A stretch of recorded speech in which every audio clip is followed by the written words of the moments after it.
Ladies and gentlemen, I see some more people coming into the room, but we will start in about 1 minute.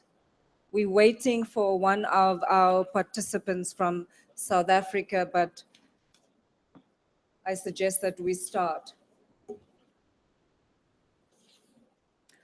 So my name is Merlin van Voora. I am with the United Nations Environment Program, and I'm one of the senior advisors working on climate change. We would like to welcome you to this event on the UNEP Emissions Gap Report. For many of you in the audience, and I recognize a lot of familiar faces, you know that this report is an annual report produced by UN Environment with a number of our experts, and many of them are in the room. One of our key partners is also the UNFCCC, and we are pleased that Patricia Espinosa, has sent her deputy, Richard, to represent her, so thank you for that. In addition, you also know that this report is particularly important at this particular point because the Paris Agreement entered into force on the 4th of November. UNEP, together with our partners, we launched the report officially in London on the 3rd of November. So a lot of you who have been following it are familiar with the key messages. I will not go into those, but I would like to give a warm welcome to our panelists. We will begin with some opening remarks from Mr. Ibrahim Thau, who is the Deputy Executive Director of the United Nations Environment Program. Ibrahim.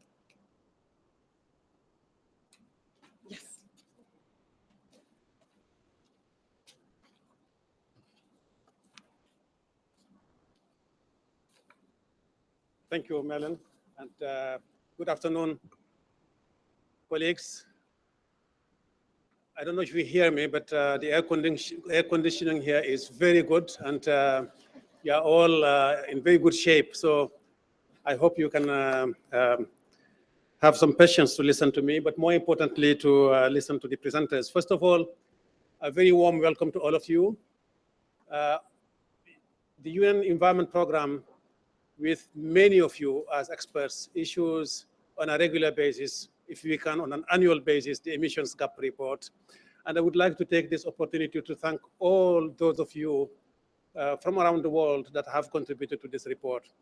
While it is published by UNEP, it is really a joint collaboration with many of you. So I would like to acknowledge and thank all of you. As Merlin said, we are in a very important crossroad after the Paris Agreement, but also after the Kigali Amendment from the Montreal Protocol. I think we have very good news coming from all over the world, from the aviation industry, from the shipping industry. So the mood is positive. I think many institutions and many intergovernmental processes have now joined that train which left the station in Paris last year. While the report, and I'm sure Jacqueline McGlade, our chief scientist, will speak about this. The report does not necessarily include the conclusions of the Kigali Amendment because you have a process, and Kigali came a little bit late in the process. But at the same time, as many of you who are familiar with the Kigali Amendments, it will take effect probably as of 2025, 2030, and maybe after 2030, while this report is focusing on the 2030 target. But still, the report was very clear that the gap is still wide and that we have to go for urgent action. There is no complacency. Signing the Paris Agreement was great, but will not be sufficient to change the curve. So it is important that actions from non-state actors, that actions from citizens of the world, that everybody gets mobilized. From the private sector, investments are very important. So this is the moment where we should mobilize ourselves, the moment where we need to, after having run for more than 2/3 of the marathon, we need to complete the last segment, the last third. it is the most difficult one. So this is not the time to stop, to think about what to do. This is the time to actually continue to run and to be focused and to get where we need to be. So when our experts say that you still have 25% to do, well, you have to go that 25% mile. It is not the moment to actually stop or to start thinking or to scratch your head to say whether you need to go or not, because you are already on the run. The report was very clear about the focus, and I would like just to take a minute to think, to reflect on energy efficiency. It is a huge opportunity that we have, because of just keep adding energy. We have to think about how we can manage the energy that we have, not only in this room, but everywhere. And that potential is absolutely key and important. And are right 10 and 12 gigatons potential by 2050. So I think there's some room to do. This year, therefore, the other actions from forest and agriculture, I think it is possible to do it. It is not easy, by all means, but it is possible. So the message should be, let's go on and let's continue to work on that. So Merlin, I'll stop here because I don't want to steal the words out of the mouth of our experts. They have done a fantastic job, and the report is available to all of you. And I hope this session will be an interactive session where we can have some sort of a dialogue amongst ourselves. Thank you very much.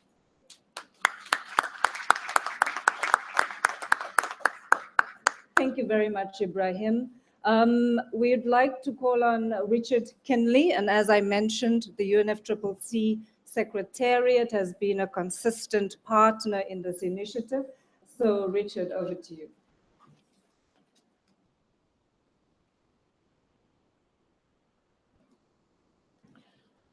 Thank you very much. I'm really delighted to be here today because as was just said, we value very much our partnership with UNEP and the preparation of this gap report, which is a highlight every year. I'm struck by the fact that it's now in its 6th year, I think, since 2010. The gap report has been coming out, and I feel it has really made an important contribution to what is going on in the wider process here, because it provides important information that can underpins the negotiations.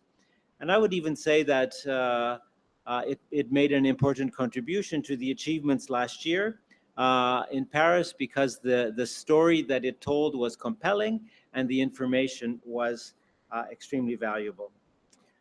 I'm struck that this year, in a new departure, that the gap report is for the first time estimating the gap between emission levels corresponding to conditional and unconditional commitments in the INDCs and the levels needed to achieve a 1.5 degrees Celsius goal. These are extremely important new contributions to the discussion.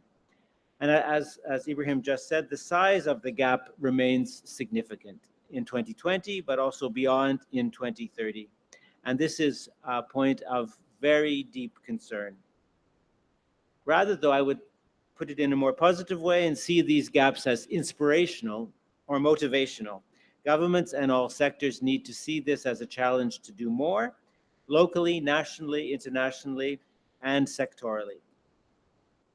The report coming out at this point could not be better timed.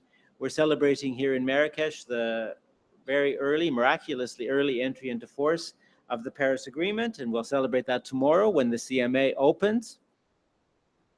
The agreement, the Paris Agreement, contains not only the temperature goals that you know well, but also clear direction that global peak to occur as soon as possible.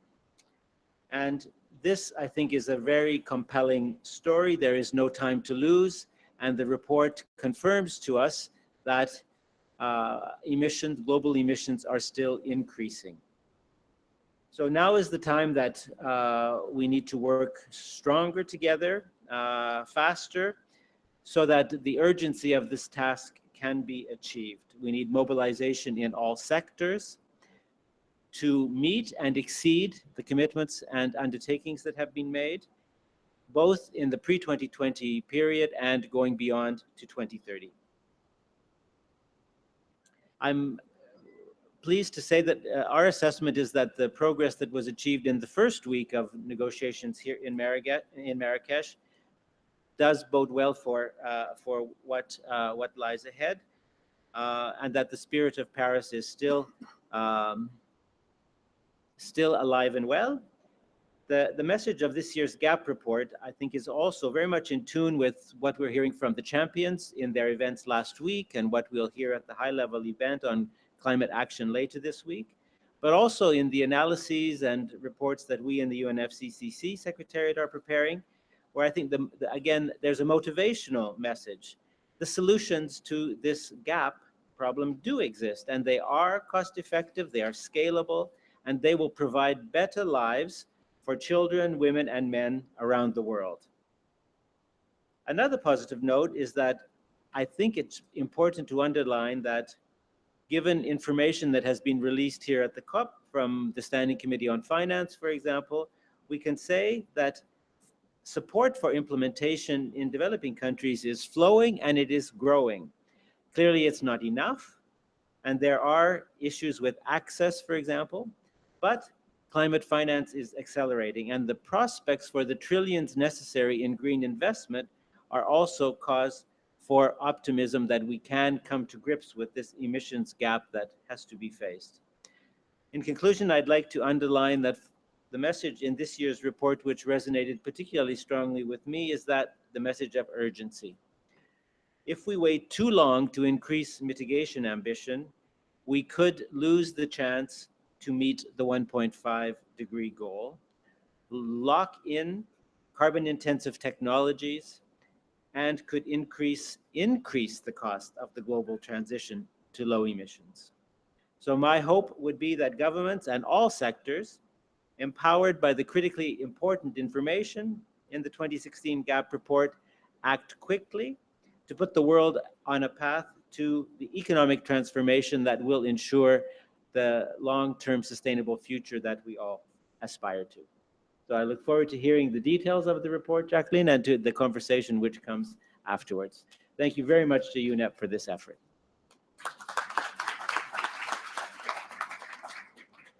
Thank you very much, Richard. For the next session, we will start by asking Dr. Jacqueline McGlade. She's the UN Environment's chief scientist. She will take us through some of the key findings and the key messages in the Emissions Gap Report. We will then ask our country representatives to respond and engage. And if you bear with us, we hope to have enough time left so that you can ask very difficult questions to the panelists. Jacqueline.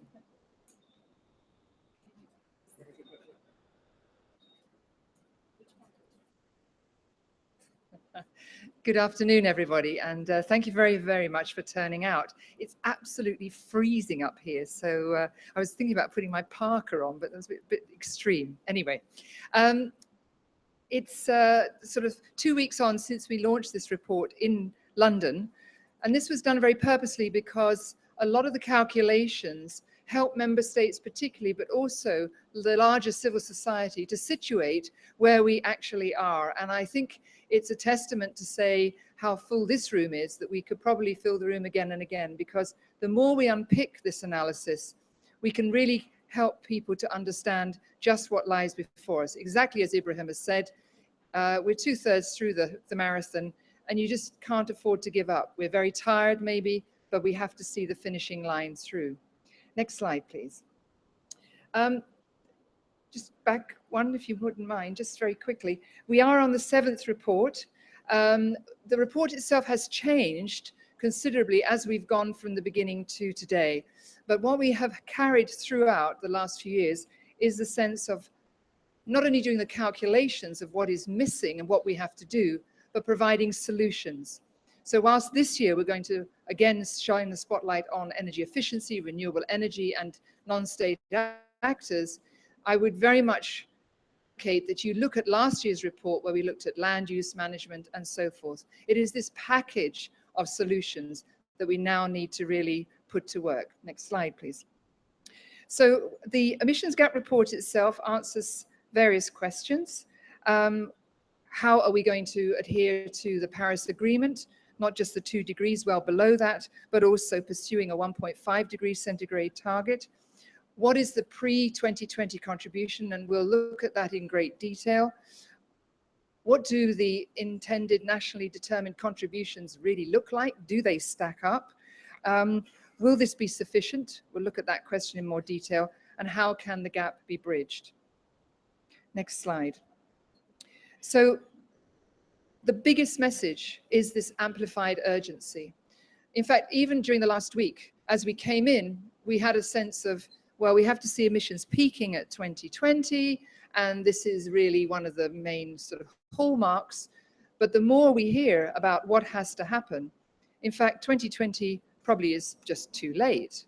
In fact, if you want to have a good chance of staying on a pathway that will take you towards 1.5 degrees, we need to see peaking even potentially earlier than that. Now, that is a very sobering message when you think about what has to be orchestrated and all the things that have to be brought together. But that, in the end, is our safety net. And we'll talk a little bit about the uncertainties and the probabilities that go along with the report. But there's only a 50% chance, if we peak in 2020, of staying on the 1.5 degree pathway. So bearing that in mind, would you like to back something where there's a 1 in 2 chance? No, we have to really think about this. So collectively, it's indisputable that the pre-2020 pledges, actions have really helped. But let's just take a look at the big wide world. Next slide, please. And just think about emissions, particularly from the fossil fuel and the industry. In 2015, emissions seem to stagnate. Now that might sound like a good thing, but they're still increasing. So we can have a good message that in the period 2012 to 14, emissions fell to nearly 1.3% of what they had been in the 1990s, but actually they're still increasing. So yes, good news. We're seeing this slowing down, we're seeing a stagnation, but they're still increasing. So what do we have to do? Well, it's very clear that one of our formidable targets will have to be dealing with fossil fuels and stabilizing the emissions from across all sectors. Next slide, please. Let's just think about all the progress that we've made, because one of the key messages is that we should congratulate at least many of the countries that have tried to meet the pledges, done so and gone further. And we have certainly Germany on the panel here, and France and others that have really collectively made a difference. So what we show in the report, yet again from last year, is that the G20, which represents more than 85, nearly 90% of global emissions, are on track to meet their Cancun pledges. What's also important is that other countries are also on track. So we do really see a composition of countries from across the world really stepping up to meet those commitments. Some countries, as listed here, Canada, Mexico, South Korea, and the USA, will require some additional actions to make sure they meet those pledges. And some countries we see that either we don't have enough information or it's not clear in some cases how the pledge will be achieved. So for example, for Australia, it's not clear whether it's a budget calculation or a target calculation. But that is not to say that they're not undertaking actions towards the Cancun pledge. Next slide, please. So let's move on to the intended nationally determined contributions. In this analysis, we confronted a very, very mixed bag, if I can say, with multiplicity of the types of ways of achieving it. Some are baseline, some are intensity targets. Some countries, such as China, have multiple targets. Nevertheless, we have particularly captured quite a large number of the different varieties and been able, in a way, to evaluate them one against another. Next slide. So we looked at a whole range of studies. What we've gone for are the high quality studies. We have 3 more this year than we did last year. One from the UNFCCC itself, the synthesis report, one which was a big study published in Science, and another one from the Joint Research Center. So the hallmark of this analysis is we look to find the best, most qualitatively significant analysis and then really take a view across them all. So it really is a synthesis report of the best knowledge that we do have. So these 3 additional reports have come in, but they don't significantly change the message from last year. Next slide, please. So here's the basic picture of where we are. If you look at the gray, I'll quickly give you a schematic and then we'll build the picture up for you. Essentially, the gray is the sort of the no policies. Where we want to get to is in the blue zone, and where we find ourselves with the INTCs is in the sort of the yellow and the green zone. So now I'm going to unpack this graph and really take you step by step. So next slide, please. So here we have the stark picture of the baseline where we really don't have any policies beyond 2015, and then we have where we want to be, the 2-degree pathway. Next slide. Then we add the 1.5 degree, and you can see how the curvature and the bend has to be not only achieved, but there's a much, much steeper decline towards 2030. And you can see the figures, the baseline at 65, the 2-degree pathway at 42, and the 1.7 degree at 39. Now, what is a gigaton of carbon dioxide equivalence? We are using a sort of simple idea to carry over what it means. 1 gigaton, we estimate, is the equivalent of taking all the vehicles, all the cars off European roads and air transport for 1 year. So can you imagine doing that and then having to do it 14 times? Okay, that's where we're going to get to. So just the enormity of this problem is before us. Next slide, please. So here we have the current policies, the Cancun pledges, those that were signed up to in Kyoto and so forth. And that brings us down to 60 gigatons. And the next slide, the unconditional INDCs, and why not put the next one up as well, the conditionals. So here we have the whole range of what's on the table, the kind of menu that we have ahead of us.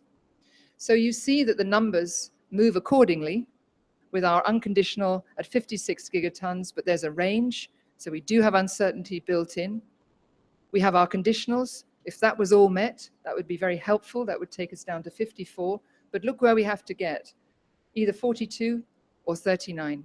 So we have a long way to go. Next slide, please. So here it is in summary.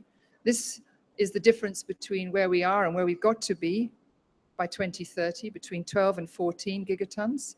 And if we have the 1.5, which is the next slide, you'll see it's 15 to 17. So this is 15 to 17 gigatons per year, less than where we are. All right, now that's quite a big set of numbers, and I hope that if you go away from here, those are the kind of 4 numbers you'd like to remember. 12 to 14 to stay on 2 degrees pathway, 15 to 17. Next slide, please. What does it mean in terms of temperature? Well, it's pretty clear that if we just simply take the INDCs, we're still not anywhere near where we need to be. The range we've said in the past is between 2.9 and 3.4. It's rounded up a little bit here, but the idea is we still have significant temperature increases by the end of the century. And that's worth considering because it's that 1 degree matters conversation that we really need to have. Next slide, please. We have, for the first time, presented individual countries as well as blocks of countries. I won't go through the slides in detail, but it is genuinely clear that there's more transparency in the system and we're able to actually document what countries have done, what they say they're going to do, and what it looks like. It's very encouraging that many member states have participated in a full review process with us, agreeing with the numbers, and certainly, I would say, endorsing the analysis as far as it is concerned from a national perspective. That already tells us that we're having a very different conversation than we had even just a few years ago, when a lot of this was never really put explicitly on the table. So you might want to read this as a league table, but I think it's very, very important to look at the plan itself, the nationally determined contribution itself, as well as the numbers that come out of it. Next slide, please. So here we've attempted then to really put these things into perspective. And you can see that by ranking countries according to different numeraire, either by a baseline, per capita, or by the economy, you pretty much get the same kind of story.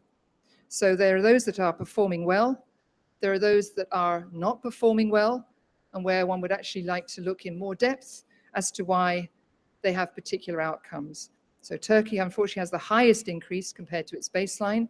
Obviously, we have other countries at the top that are more familiar, including the European Union. Next slide. Another picture, same kind of data, but again, showing it now as per capita.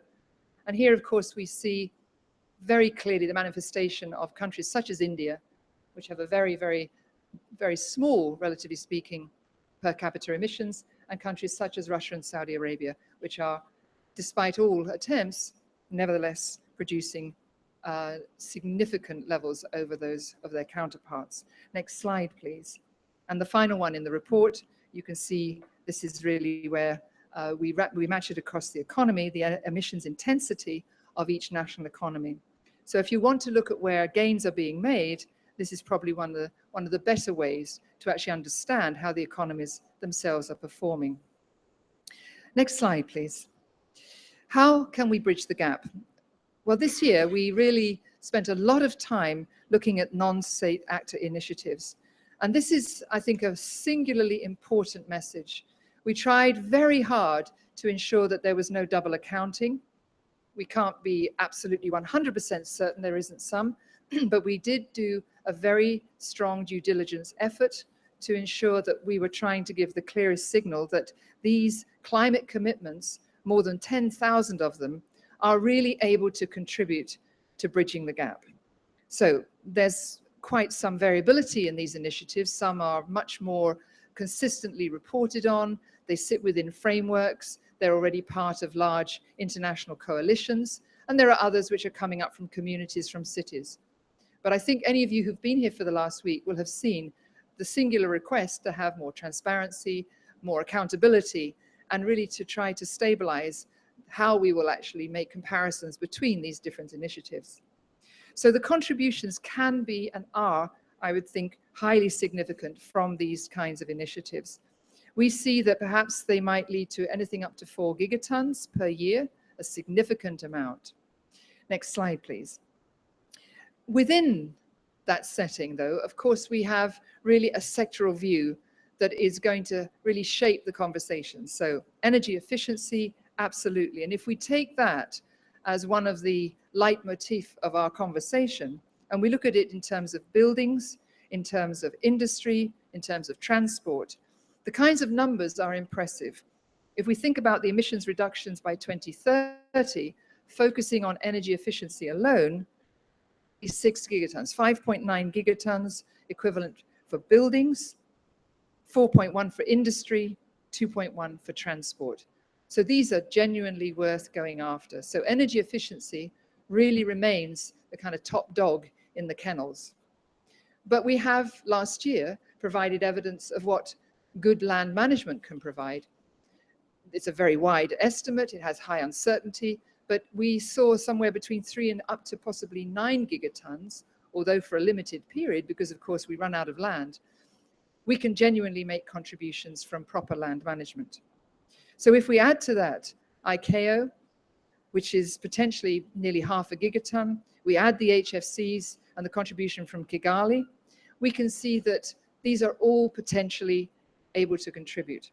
However, and let me remind you of what we said at the very beginning, if we do not peak by 2020, and it's certainly before, if we can, then all of this comes, so to speak, too late. So a whole degree of integration really now has to happen. Next slide, please. And so along come the Sustainable Development Goals. And this is the great integrating phenomenon of our last sort of year, where people finally are going to have to think about delivering not just one goal, but delivering multiple goals through individual singular actions. And so we've tried to do an analysis which tells us whether things are path dependent, path aligned, which things really rely on certain things in the climate change agenda. And we can see significant improvements, not only in achieving the SDGs, the goals themselves, through climate action, but actually improving the efficiency, the streamlining, and the amount of cost that we face. So this kind of analysis, I believe, is worth certainly a more in-depth look, and it's something we would take forward into the next year's report. Next slide, please. So just to remind ourselves, yes, the INDCs are very, very important. They set the course, they set the direction, but what we now need to do is sort of manage the actions that will keep us on track. We need a sense of urgency. Otherwise, if we do not do that, the INDCs themselves are insufficient to help us get to the end of the century on a pathway that will be at least well below 2 degrees, if not 1.5.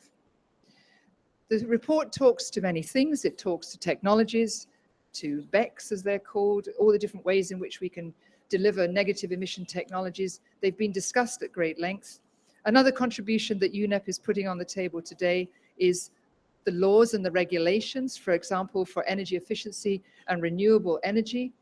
These are really important. If governments are going to do something, it helps them actually set the regulatory environment, the legislature. So I think UN Environment is really trying to capture as much of the playing field and to bring it to bear on the basis that, as Ibrahim himself said, we've done 25%, we have another 25% by 2030, and then we have to do it all over again. So we're a long way away from the final line. And I hope that by reading this report, you will be able to proselytize the numbers and bring a sense of urgency back to your own constituency. I just want to take this moment to thank all our authors. They're going to come up onto the stage shortly. But once again, they've done a tremendous effort. I hope, and you agree with me, that it's not only a very professional report, but a very readable report. And I hope you will commend them all. Thank you.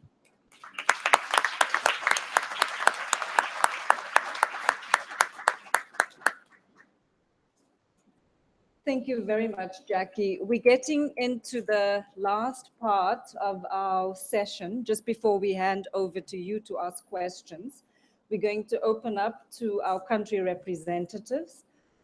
Paul, if you don't mind, we'll start with you. So Paul Watkinson is from the French delegation, and he is representing Laurence Tubiana. Paul.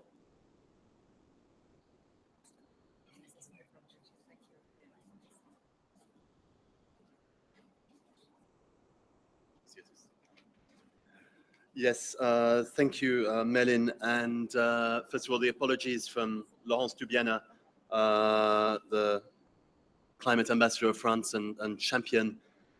She's unfortunately very busy at the moment and is unable to join you. But I hope to be able to feed in a few reactions and a few thoughts to help us take this discussion forward. I think the first message which I draw from this, and this I noticed that this is now the 7th report on the gap that we have had, is how useful this report is. It has been a central point in helping us to see the scale of the challenge in front of us. And I think that's a very important point. If we don't know what we have to do, it's very easy to move ahead saying, being congratulatory that, fine, we're moving, we're changing, we're doing things. But it's very important to remind us that we're not doing enough. The urgency, the scale of the challenge is still there. We are acting, and I'll come back to some areas I think we need to move forward on, but take away that complacency.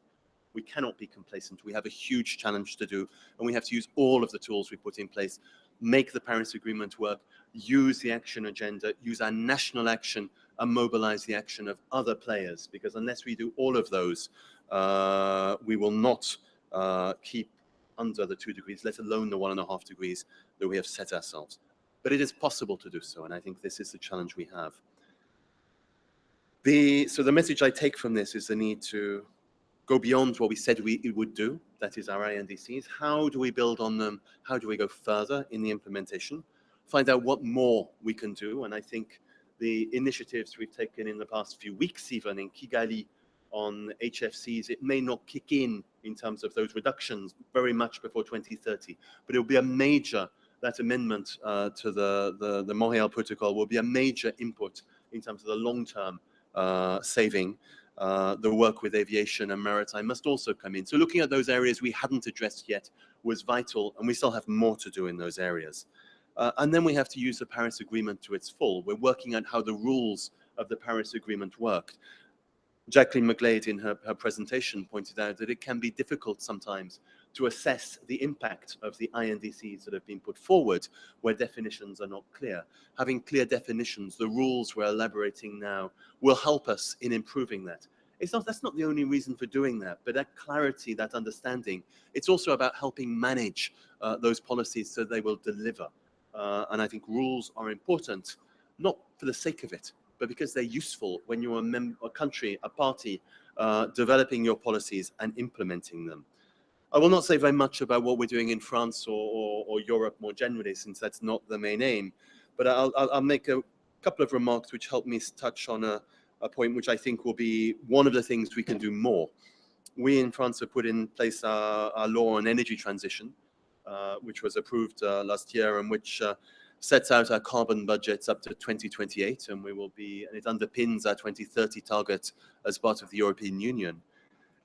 We will be preparing the next budget over the next couple of years, taking us beyond that. But I think it includes also something which is the first go at our 2050 low carbon strategy, which I think is a very important piece of the puzzle.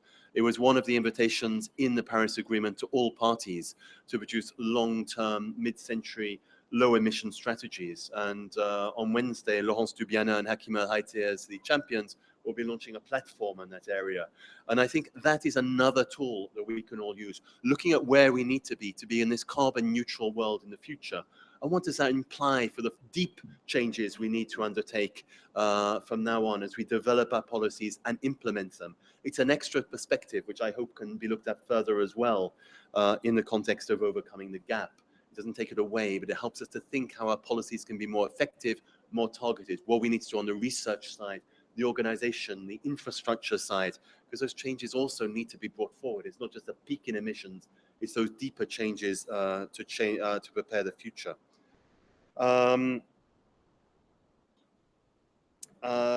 Had Laurence been here, she would certainly have given more on the work the champions and the action agenda can take forward. And I think the information on the work of the complementary partnerships and others, I think, is a key part. Bringing in non-state actors, bringing in specific initiatives around key challenges. The accounting challenges of distinguishing what they achieve are important, and we cannot add them up. On the other hand, I'm convinced that they are ones which can help to speed things up. And I think that is where we need to try and use them to help diffuse rapidly the solutions.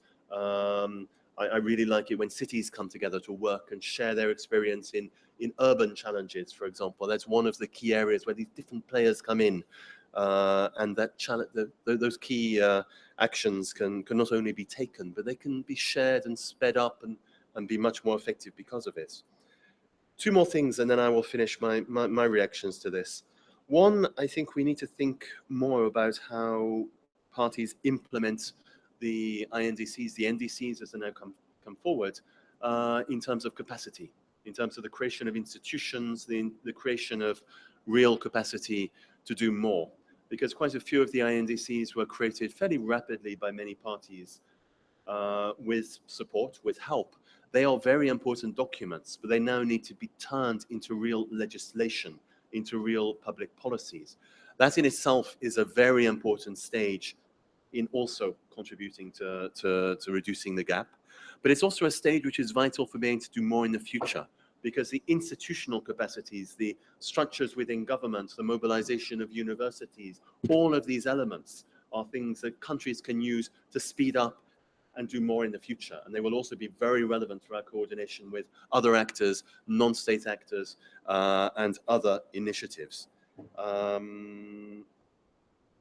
I'll finish there on that point, and I'm sure we can come back to the debate to many other points.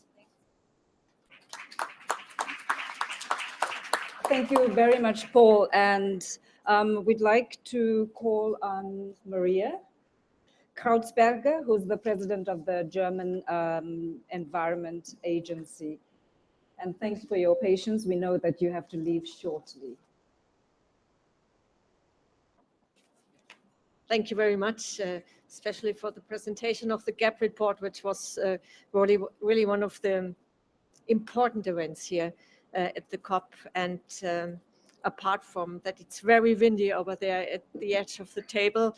I really think this is one of the most important presentations we have here.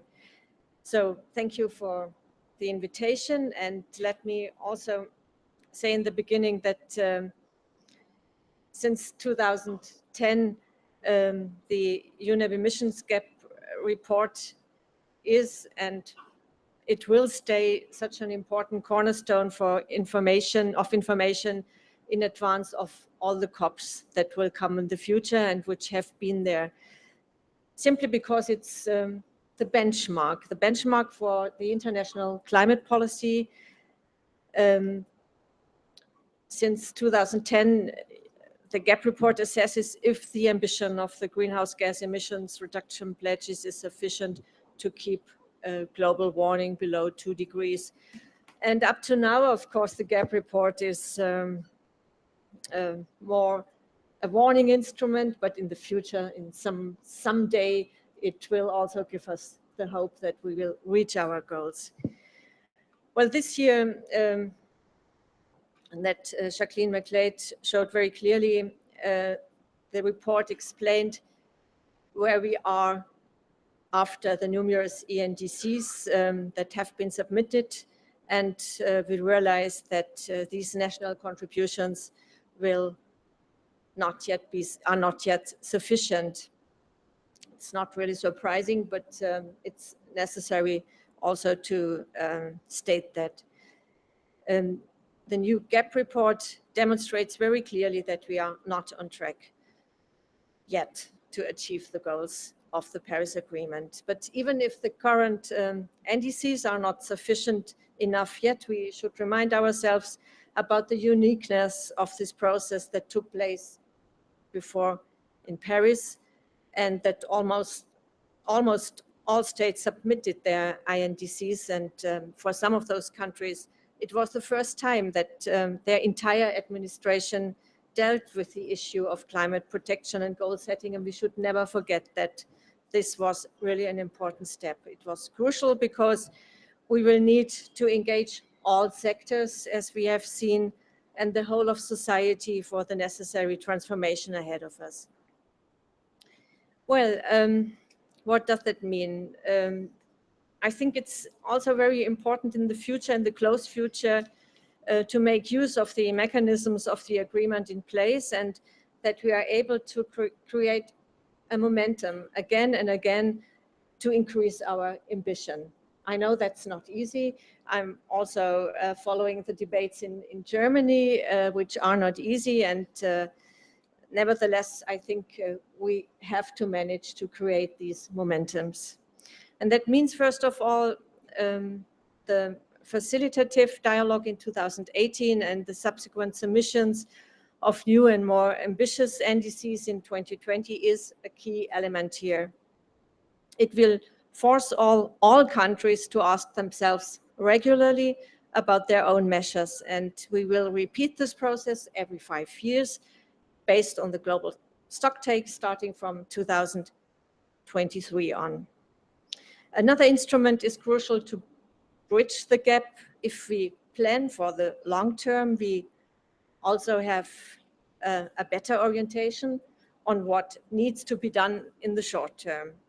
You were mentioning that as well. And that is why I consider the long-term development strategies agreed on in Paris were so important. And these strategies will help us, the governments, to set up the right policies, but above all, they will also send an important signal to business and to finance. Jacqueline McLeod and all the other speakers made clear that there's a lot of urgency and that it is so important to start now and not to wait other 2 or 3 years and start then. We have to start now. The German Environment Minister will present the new German long-term strategy at COP22. This was quite exciting, the process to get there. And she will do this afternoon at 5:00 p.m., I think. Our strategy is called Climate Protection Strategy 2050. And since 1 year now, since last year, the Environment Ministry has been engaged in a very wide dialogue with civil society, with stakeholders, and of course also other parts of the government. These debates were engaged, very engaged, and they also were conflictual.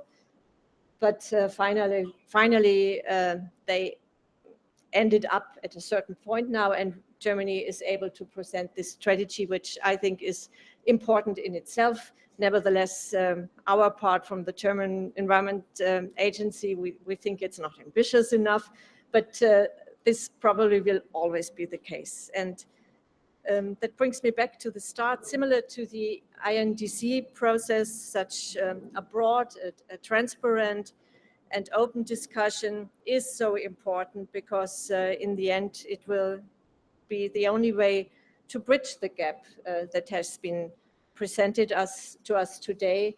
And we are also deeply convinced that the citizens have to play a very important role, and they will. We see that there's a lot of engagement, a lot of awareness, and governments simply have to ensure that citizens also have a chance to shape the process in the future. Thank you very much. Thank you very much, Maria. We are now going to quickly ask our experts to come up to the podium, and then we will open up to all of you who we hope have some very interesting questions so that we can have a dialogue. While we're waiting for Niklas and others to come up, thank you very much, Maria, Paul, thank you very much to you and to Biana, Jackie, you will be staying. Can we quickly have an indication of who would like to go and with the first question? Okay, we've got a roaming mic, so we will start here. And there's a gentleman over there.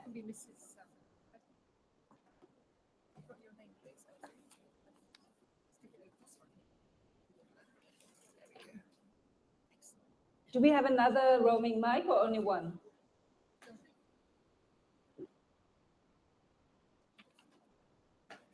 There's a gentleman over here, yes. So we'll start with you.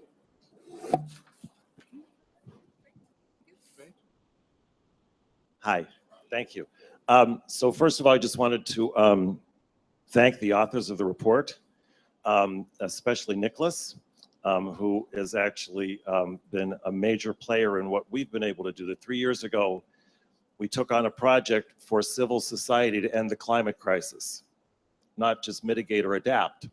And the thing that we came to, much with the, I tell people this report is our Bible, and we've been using it amazing. And the thing that we really came to was, what we would need to do would be to bridge the emissions gap by 2020 to get on track. And so with the support of Niklas, who's on our advisory board, and other author of the report, we've actually developed a project called 2020 or Bust, which is a project to mobilize civil society with specific actions and specific timeframes, which will, by 2020, reduce annual emissions by 8 gigatons and effectively bridge the gap. And so I wanted to thank you and let you know that that is the difference that your work has produced. We're launching that project 2020 or Bust here in Marrakesh. We've actually got an app that you can download, 2020 or Bust, which lets you get into the game, track your emissions, globally track everything, so that it's the ultimate reality show to see if we get booted off the planet by 2020. And I just want to let you know that it's just been awesome working with you, and thank you, and I'm forever in your debt. 2020 or Bust. The gentleman over there. Thank you. By the way, your phone is still safe over here on the ground. Thank you. Thanks for the report and for the message of amplified urgency. I wonder if somebody could please explain in simple scientific terms what those graphs will look like, or what the world should expect under the new Trump administration, where it's not just pulling out of the Paris Agreement, possibly the convention, no funding for Green Climate Fund, but passing the Keystone Pipeline, the Dakota Access Pipeline, removing Carbon Authority from the EPA, the federal leasing program. I don't know if these things have been projected, but if you could in some way give us language where we could explain to people what this all means.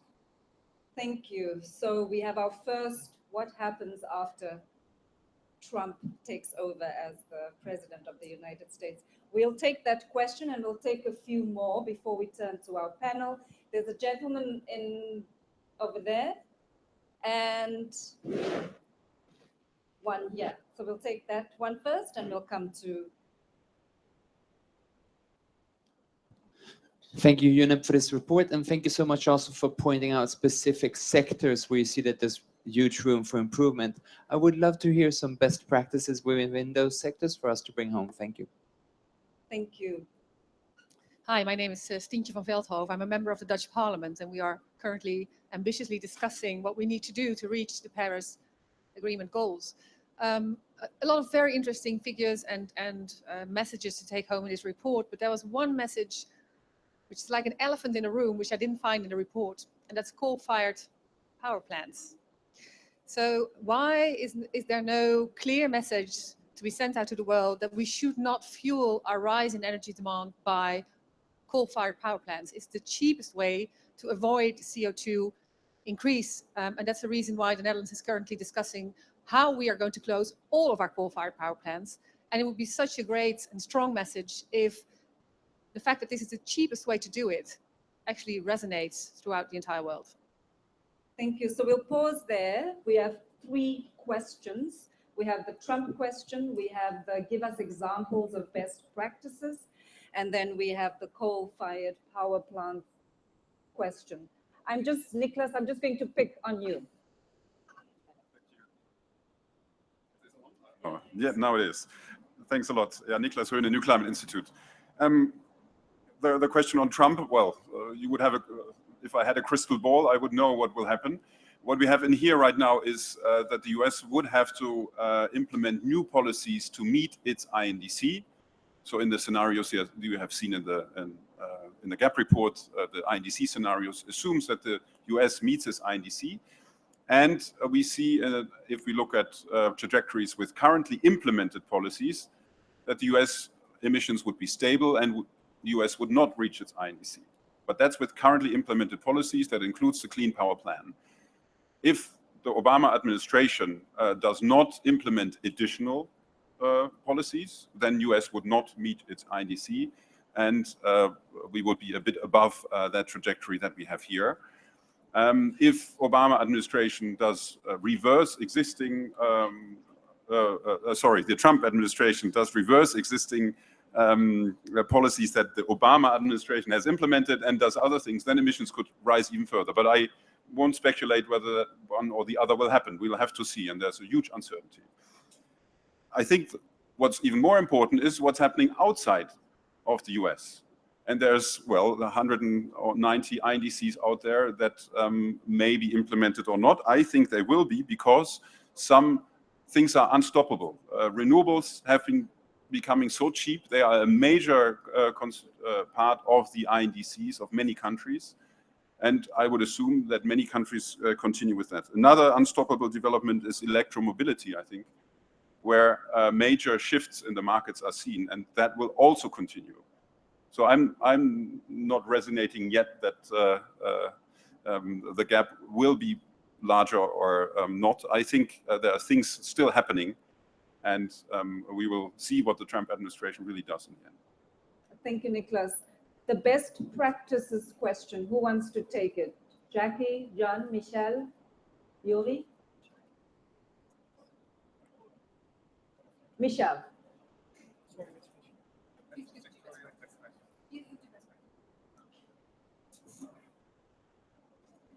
Yeah, well, I mean, I think the best advice is maybe take the report and read the details. But I think in terms of what we're looking at in the energy efficiency chapter, I mean, we're looking at a set of, you could say, established policy options that have been implemented in a number of countries, but not in all countries and can certainly both be enhanced in the countries and expanded to other countries.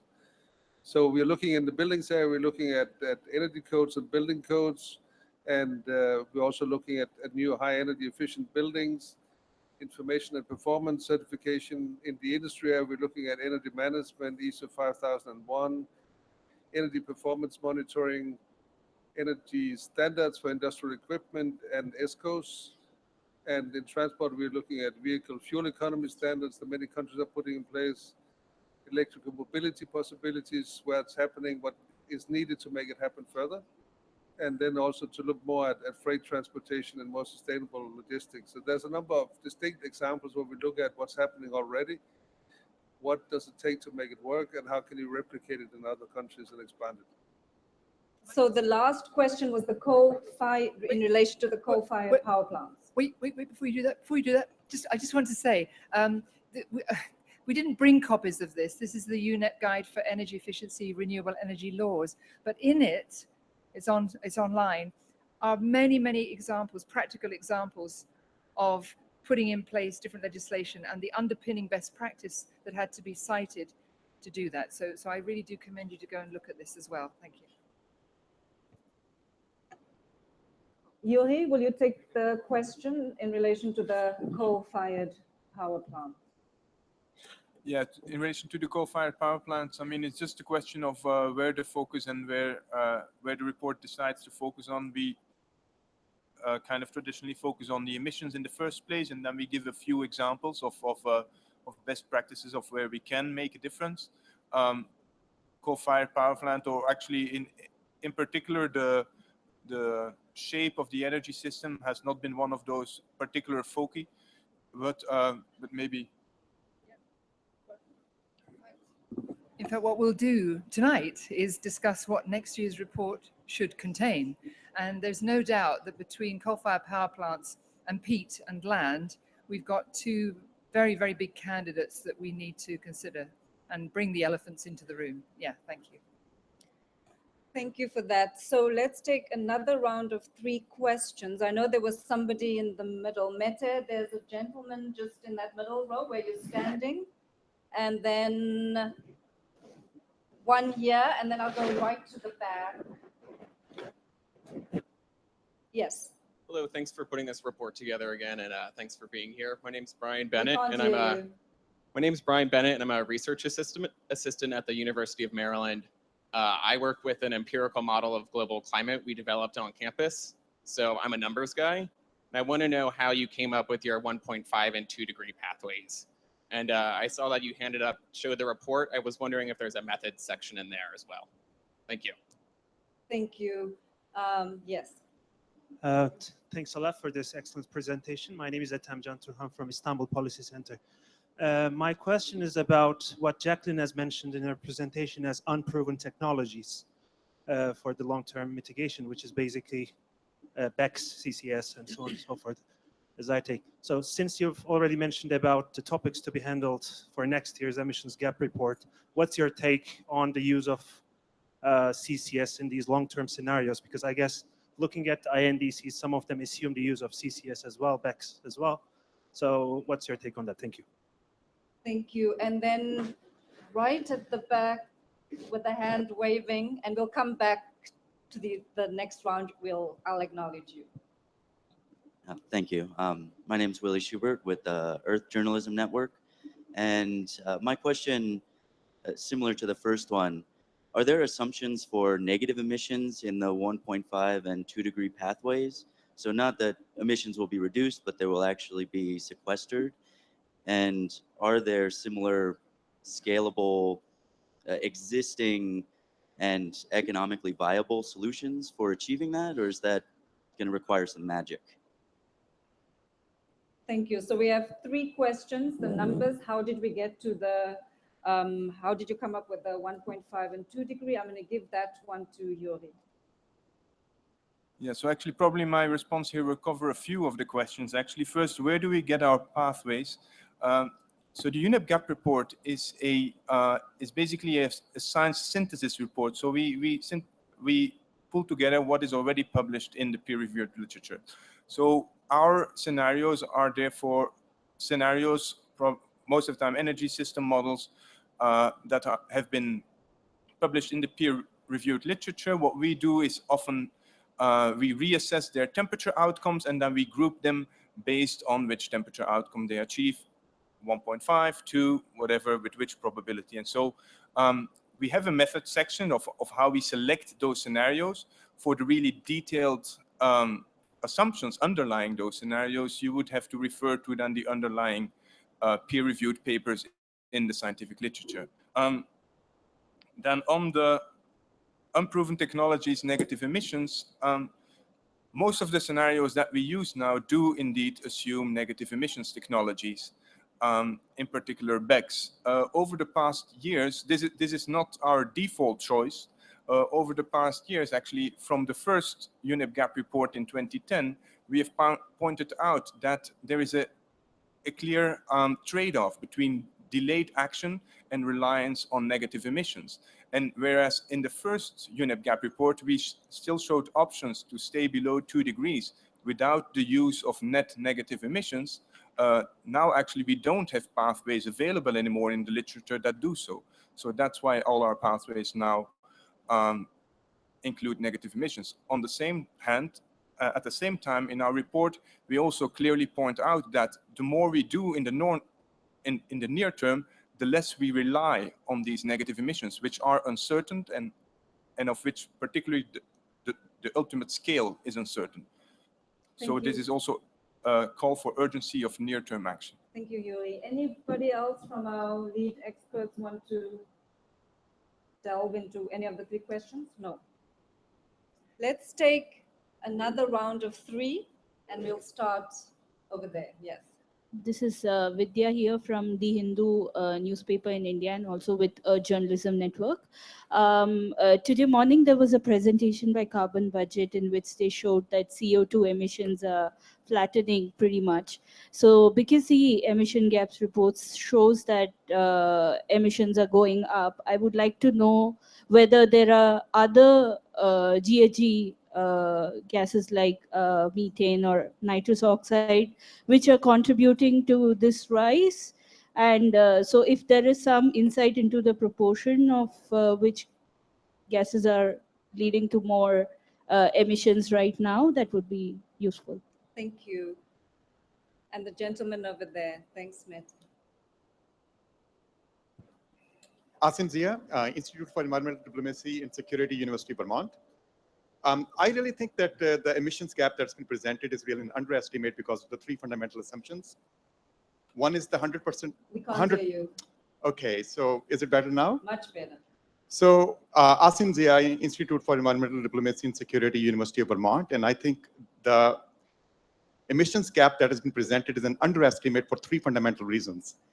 One is it assumes 100% compliance rate with the INDCs, which is really not possible for a variety of reasons, ranging from Trump factor to there is no accountability mechanism right now in place to ensure that that would happen. Secondly, there is also a problem in terms of it assumes tropical deforestation would not rise, but when we look at the data for the last 20 years, tropical deforestation growth rate is going up. So I don't know how you're accounting for the tropical deforestation in your assumptions.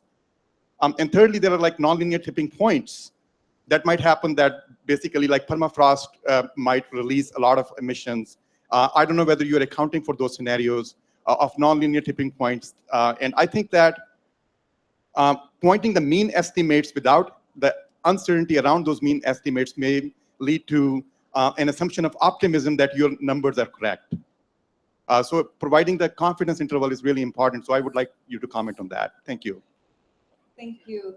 And last question here from one of our friends. Yeah, this is Jean-Pascal Vanipesel, climate scientist at the Université Catholique de Louvain in Belgium. Actually, my question is very much related to the last question. Because much of the temperature increase that is discussed in the GAP report depends on what happens and what is assumed after 2030.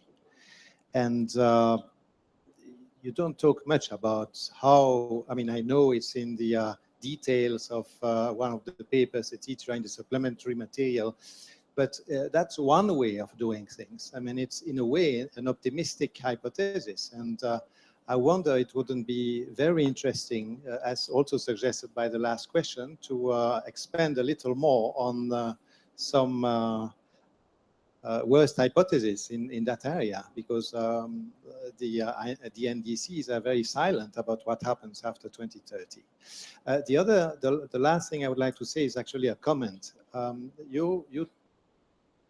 The temperature increase in different hypotheses in 2100, a little bit as if the goal in the Paris Agreement was a temperature increase to avoid in 2100, which is not the case, contrary to what many people believe. There is no date to that temperature goal. It's a stabilization goal. But when you talk about a temperature increase of 3 point something in 2100 and the temperature is still increasing in 2100, it means the temperature at stabilization is actually significantly higher, probably. So I think it would be interesting to hear your comments on those 2 points. Thank you very much. Yes, so great questions. Just to recap for those of you who may not have been following. So we have the question about what other gases actually contribute to the increasing emissions, which we make reference to in our report. We have the question about, in fact, you are questioning and saying that perhaps we are underestimating, and then you give the reasons why, for example, no accounting, the assumptions related to tropical deforestation, etc. And then Jean-Pascal's question about the how we treat the 21 scenario. All great questions. And I'm sure at the end, Jackie will also tell people that our expert authors will also use a lot of the input that you provide to allow us to have a discussion about what UN Environment should be looking at for the next iteration of the report. But I think, Michelle, do you want to take this?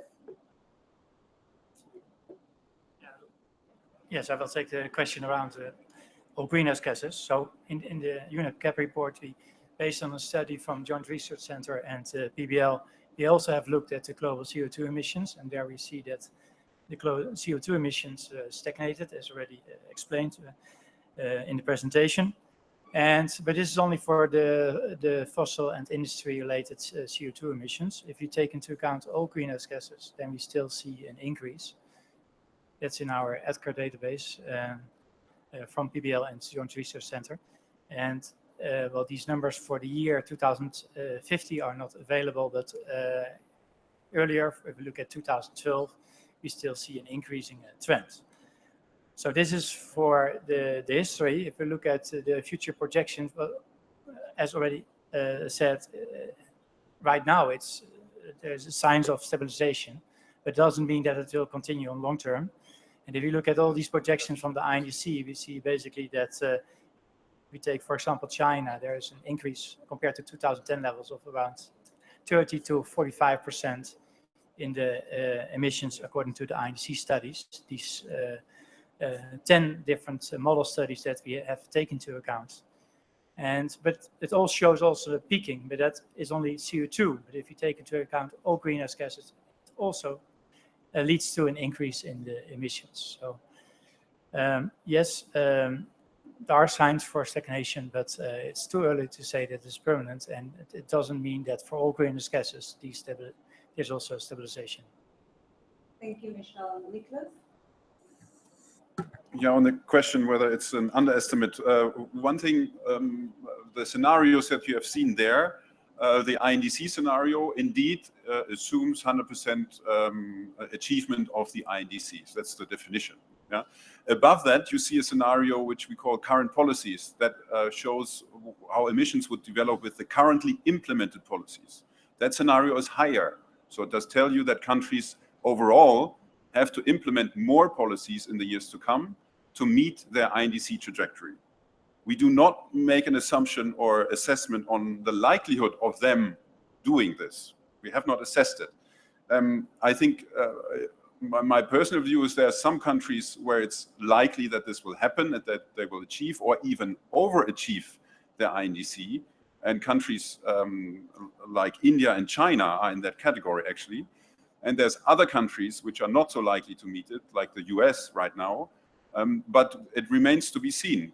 Countries can still implement them, and we do not make a real judgment on whether it's likely or not. The second point was tropical deforestation. Again, we take the same approach. We take what countries have proposed to be doing, and reducing tropical deforestation is a large share, again, of the INDCs. Some countries have made progress towards it, like Brazil, for example, and some other countries still have to show their progress. But again, we assume the implementation of what countries have put forward. Thank you. Yuri? Yes, and I will talk to the remaining questions. First, nonlinear tipping points and whether that would significantly change our assessment. Our assessment of the climate impact or the climate consequences of our pathways is actually a probabilistic assessment where our pathways and the pathways we assess give you a 66% chance to reach your 2-degree target. So that means that even if you do all the measures that we described, you close the emissions gap and you get to net zero emissions and you are negative emissions by the end of the century, in 1 out of 3 cases, warming is still higher than 2 degrees. Whether each particular tipping point is included in there, probably not. But I think we take a sufficiently cautious approach to how precise our numbers are in that respect.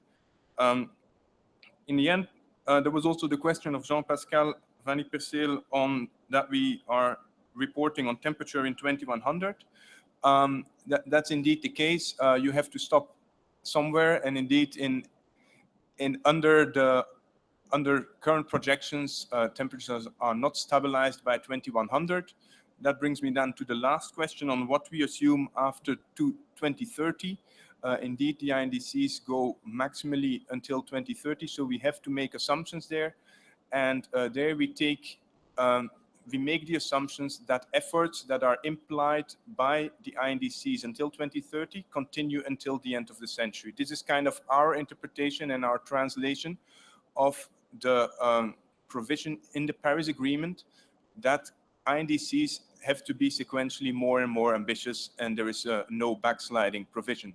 Of course, if that provision is broken and emissions increase again to baseline, the temperatures can be higher than our projections. Thank you. And if Jackie, do you want to come in?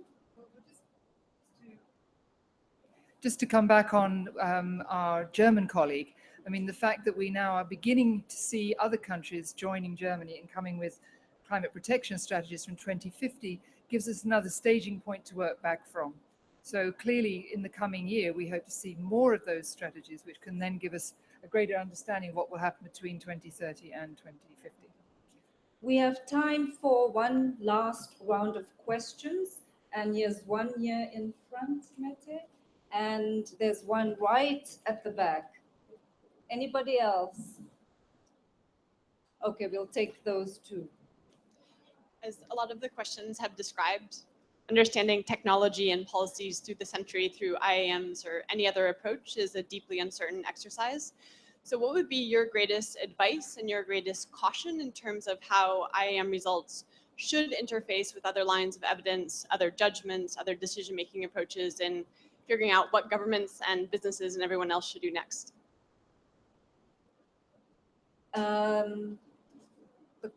There was somebody right at the back. Yes.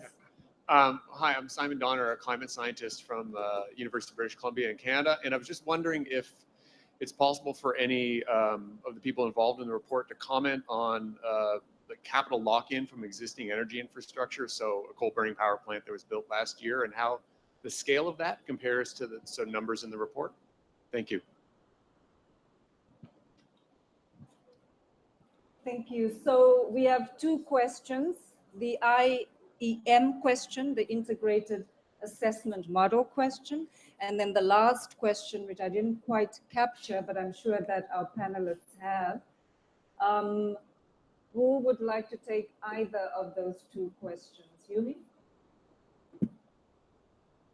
Yeah, I can answer the first maybe on the IEMs.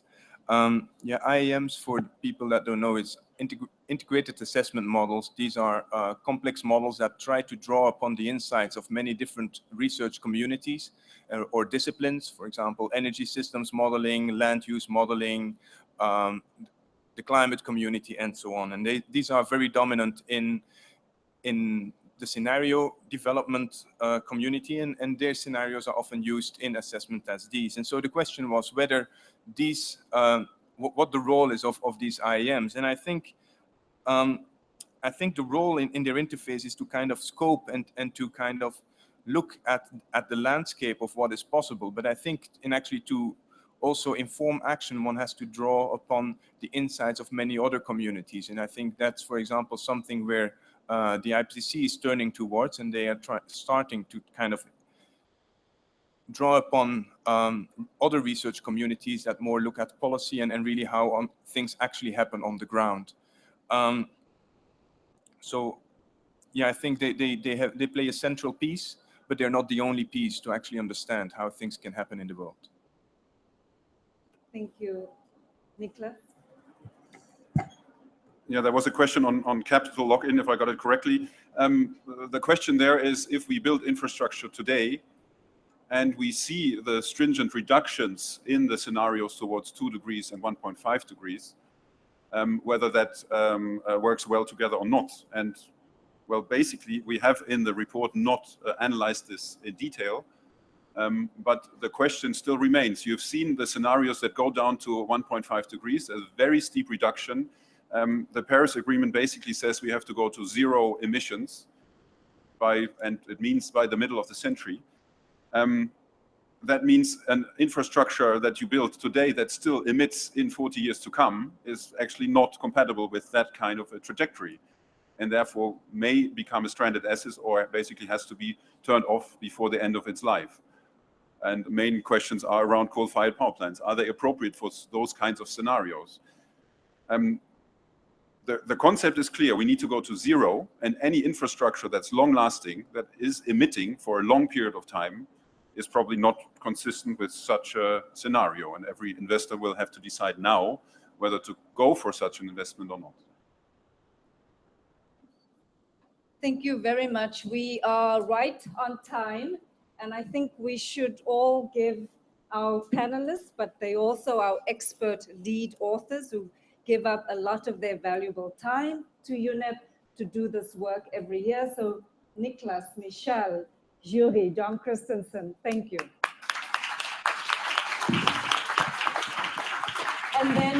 And then finally, for those of you who would like a hard copy, and if our colleagues from the UNFCCC will indulge us, we know this is a paper-free zone, but we would encourage you to collect one, and it's right up here. Jackie, anything from your side?